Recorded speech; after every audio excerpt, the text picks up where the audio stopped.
ಚುನಾವಣೆಯಲ್ಲಿ ಒಂದು ಒಳ್ಳೆ ಕೆಲಸಗಳು ಮಾಡಿದ್ದಾರೆ. ಒಳ್ಳೆ ಇದು ಅತ್ಯುತ್ತಮವಾದಂಥ ಪ್ರಯೋಗ ಇದು. ತುಮಕೂರಿನ ಎಲ್ಲ ಬಡಾವಣೆಗಳಲ್ಲೂ ಇದೇ ಎಕ್ಸ್ಪೆರಿಮೆಂಟ್ ಆದರೆ ನಮ್ಮ ಬಡಾವಣೆ ನಮ್ಮ ಹೆಮ್ಮೆ, ನಮ್ಮ ಬಡಾವಣೆ ಶುಚಿತ್ವವಾಗಿ ಇಟ್ಕೊಳ್ಳೋಂಥದ್ದು, ಅಭಿವೃದ್ಧಿ ಮಾಡಬೇಕಾದ್ರೆ ನಮ್ಮ ಕರ್ತವ್ಯ, ನಮ್ಮ ಹೊಣೆ ಅಂತ ಆ ಉದ್ದೇಶ ಇಟ್ಕೊಂಡು ಒಂದು ಪಾರ್ಕ್ ಜೊತೆಗೆ ನೋಡಿ, ಇದು ಪಾರ್ಕ್ ಎಷ್ಟು ಚೆನ್ನಾಗಿ ಇದನ್ನು ಡೆವಲಪ್ ಮಾಡಿದ್ದಾರೆ. ಅವರೇ ಸ್ವಂತ ಶ್ರಮದಾನ ಮಾಡಿ ಎಲ್ಲರೂ ಸೇರಿ ಅತ್ಯುತ್ತಮವಾಗಿ ಇದನ್ನು ಅಭಿವೃದ್ಧಿ ಮಾಡಿದ್ದಾರೆ. ಅದೇ ಥರನೇ ಈಗ ಬೇರೆ ಬೇರೆ ಹಲವಾರು ಸಮಸ್ಯೆಗಳನ್ನ ಇವತ್ತಿಲ್ಲಿ ಹೇಳ್ತಾ ಇದ್ದಾರೆ ಎಲ್ಲರೂ ಬಡಾವಣೆ ನಿವಾಸಿಗಳು.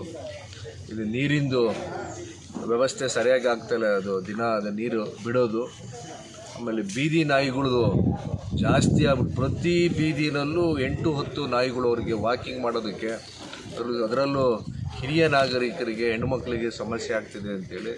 ಜೊತೆಗೆ ಇದನ್ನು ಕಸನ ಸರಿಯಾಗಿ ಲಿಫ್ಟ್ ಮಾಡ್ತಾ ಇಲ್ಲ. ಪ್ರತಿದಿನ ಮುನ್ಸಿಪಾಲ್ಟಿಯವರು, ಕಾರ್ಪೊರೇಷನವರು ಸರಿಯಾಗಿ ಅದನ್ನು ಕಸ ಎತ್ತುತ್ತಾ ಇಲ್ಲ. ಬೀದಿ ದೀಪಗಳು, ಆಮೇಲೆ ಇಲ್ಲಿ ಪಾರ್ಕ್ ಮೇಂಟೆನೆನ್ಸಿಗೆ ಕೊಟ್ಟಿದ್ದಾರೆ. ಆ CCTV ನೋಡಿ, ಎಲ್ಲೋ ಒಂದು ಮರದ ಮೂಲೆಯಾಗಿ CCTV ವ್ಯವಸ್ಥೆ, ಸುರಕ್ಷತೆ ಬಗ್ಗೆ ಪೊಲೀಸ್ ಇಲಾಖೆನವ್ರನ್ನೂ ಕರೆಸಿ, ಹೆಲ್ತ್ ಡಿಪಾರ್ಟ್ಮೆಂಟು, ಪೊಲೀಸು, ಆಮೇಲೆ ಲೈಬ್ರರಿ ಡಿಪಾರ್ಟ್ಮೆಂಟ್ನವ್ರನ್ನ, ಕಾರ್ಪೊರೇಷನ್ನು, KPTCL, ಬೆಸ್ಕಾಮ್ನವ್ರನ್ನೂ ಕರೆಸಿ ಒಂದು ಇದೇ ತಿಂಗಳಲ್ಲಿ, ಅಕ್ಟೋಬರ್ ತಿಂಗಳಲ್ಲಿ ಒಂದು ಸಭೆ ಮಾಡಿ ಇದೇ ಜಾಗದಲ್ಲಿ ಸಮಸ್ಯೆಗಳು ಅಲ್ಲೇ ಸ್ಥಳದಲ್ಲೇ ಪರಿಹಾರ ಸಿಗೋವಂಥದ್ದು. ಟೈಮ್ ಬೌಂಡ್ ಅವ್ರ ಕಡೆಯಿಂದ ವಾಗ್ದಾನ ತೊಗೊಳ್ಬೇಕು ಅಂತ ಎಲ್ಲರೂ ಇವತ್ತಿಲ್ಲಿ ಚರ್ಚೆ ಮಾಡಿದ್ದಾರೆ. ಇನ್ನು ಬೇರೆ ಬೇರೆದು ಇದೇ ಥರದ್ದೇ ಬೇರೆ ಬೇರೆ ಬಡಾವಣೆಗಳಲ್ಲೂ ಡೆವಲಪ್ ಆದರೆ ತುಮಕೂರು ಅತ್ಯುತ್ತಮವಾಗಿ ಡೆವಲಪ್ ಆಗುತ್ತೆ ಅಂತ ನಮ್ಮೆಲ್ಲರ ಅಭಿಪ್ರಾಯ.